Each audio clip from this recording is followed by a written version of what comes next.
So this time, let's actually add some art to our path, to our road.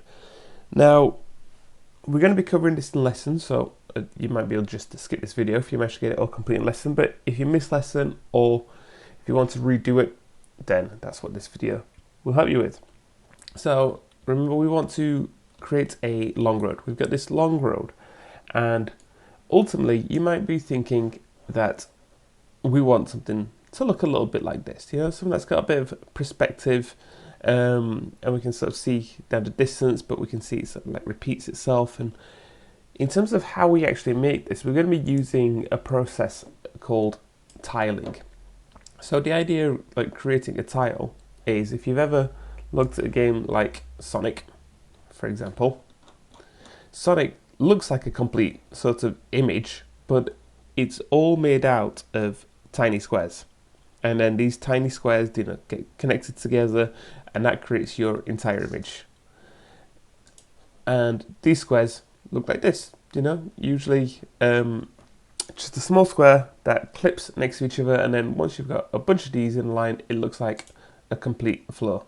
Now you'll have different variations of these. You'll have tiles for slopes, you'll have tiles for like sort of indents and different variations of those tiles, but ultimately that's kind of what we're looking at. So we want to create something that looks a little bit,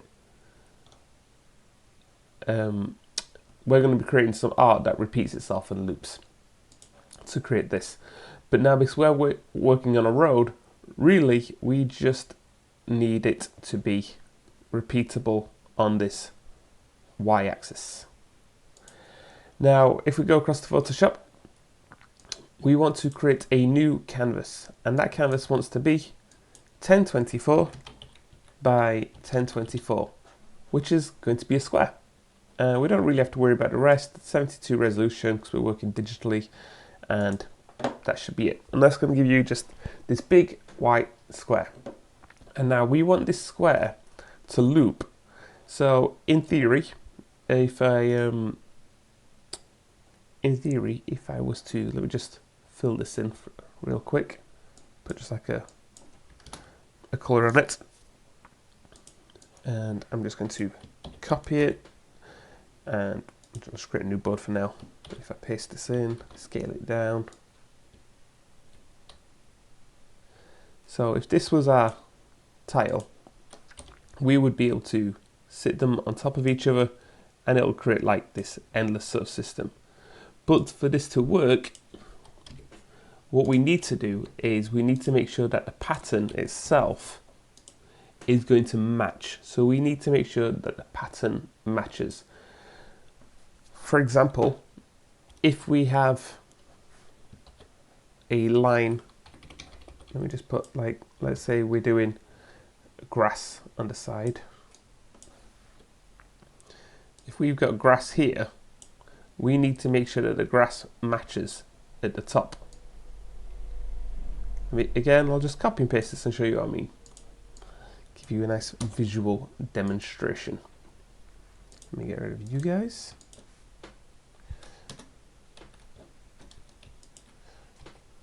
Paste you in, Control T.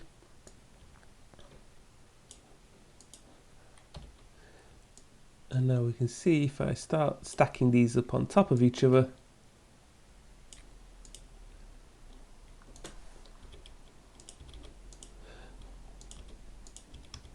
we can actually see, you see how it's got this bump and it's not sort of a smooth image. So we just need to make sure we're paying special attention that when we actually create the background for this, that essentially it will loop. Now the easiest way to do this is to put guide markers down. Well, there's lots of different ways to do this, but if you press Ctrl R, that'll bring up this grid, and you can just drag off the side and put these bars in. And your brush will try and snap to these. So if I create a new layer, and again, let's just fill it grey, and now if I get my green brush, you see how I'm wiggling a little bit. There's a little bit of wiggle because I'm using a mouse, but for the most part, it's sort of sticking to the line.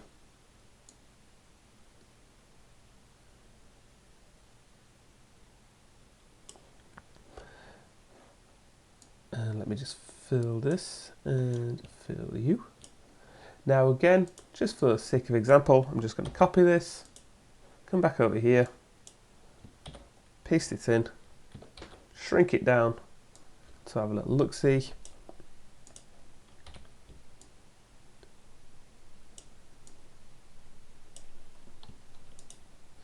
And we can see now that it sort of matches up perfect. So that's going to be the important thing. Now, when it comes to actually completing and making your game, you can make your game look however you want to. If you want to have a road, not a problem.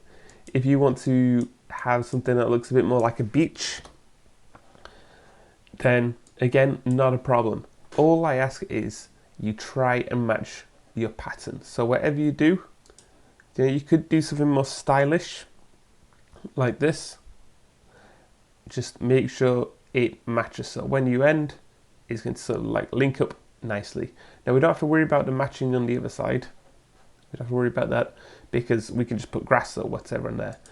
My other thing to say is when you're doing this, watch out for like detail. You might be tempted to go in and add all kinds of like textury sort of detail. So let's add myself a bit of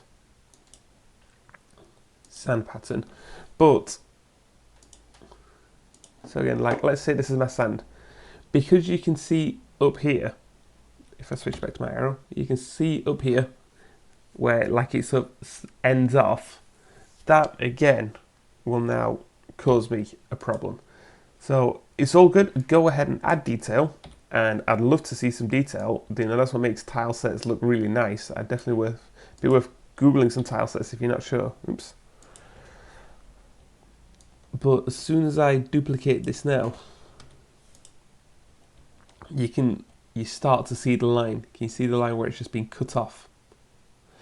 And for that, my recommendation would be just try and sort of smooth it out. If this is like what you're working with, then I'll go in and sort of get a really soft brush, get this base color back in again, and just sort of soften it out around the top. So just, sort of around the bottom, make sure that no patterns are just ending. And that way,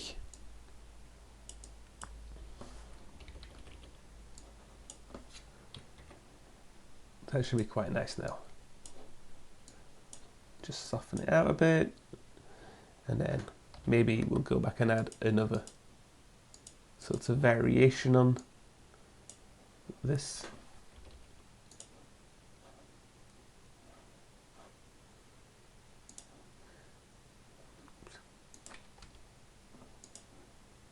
We'll just keep it simple. And again, like I said before, just going through, make sure that it sort of softens out. You'll be fine. And there you go. That could be my sand pile. It is possibly way too busy. Got quite a lot going on.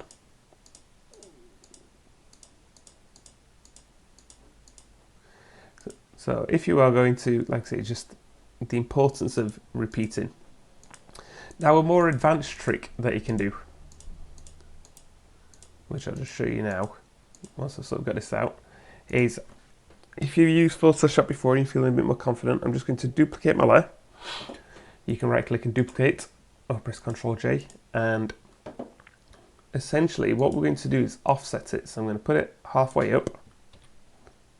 Let me just hide these. And so, like, for example, if I put it halfway up, and then duplicate it and bring the other half down, and snap it in place, we can see this line, but it loops at the top. So all we would have to do is sort of fix that blend. So let me just delete that and show you a faster way of doing this. So I'm just going to duplicate it again. So we got a copy. I'm going to go to Filter, Other, Offset, and I know that this is 1024 by 1024, so I just need to half it. Don't actually need to half it on the horizontal, so I'll leave it at 1024. That'll be fine. And what it's done is it's put, that seam right in the middle. So long as now, if I clean up the seam of it, let me get my brush back. I'm just scaling that down, just going to try and blend out some of those harder edges like this. Or I could use some of the other tools, such as like the spot healing brush. But that's really, it's got rid of sort of all my texture that way. But you know, so it works. And there we go, that could be my tile set. So design it however you want to. So you could go for something more of like a stylish sort of road that looks quite fun and cartoony. You could go for something that's going to look like sand or a beach. You can add sides down the other part of it. So if I was going to sort of blend this to grass, I could make, oops, wrong thing, brush. Let me switch back to my regularly scheduled brush.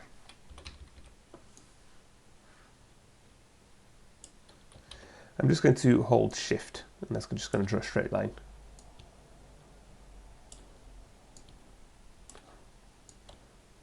So, you know, if I started wanting to blend this,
alright, once you're happy with how your tile looks, all we're going to do is export it as a PNG. So we're just going to press File, Save As, and select PNG.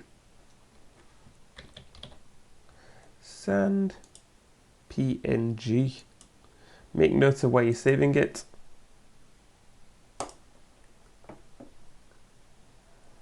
And let's go back to Unity, and we can come back into our textures folder and import it. Import new asset.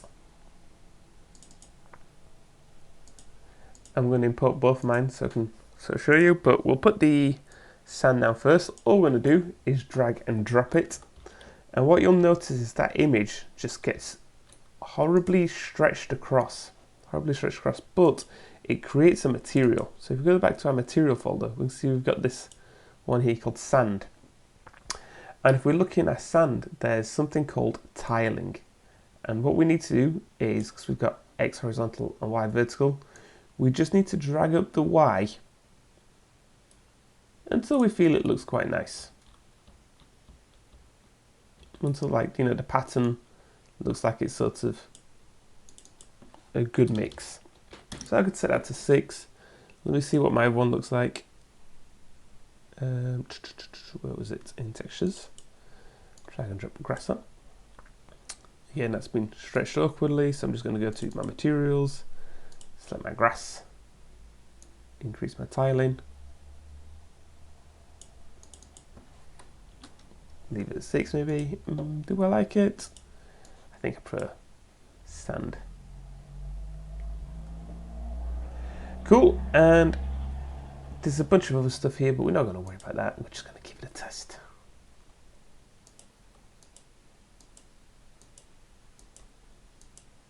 And now it looks like our pig's moving across the floor, which is quite nice.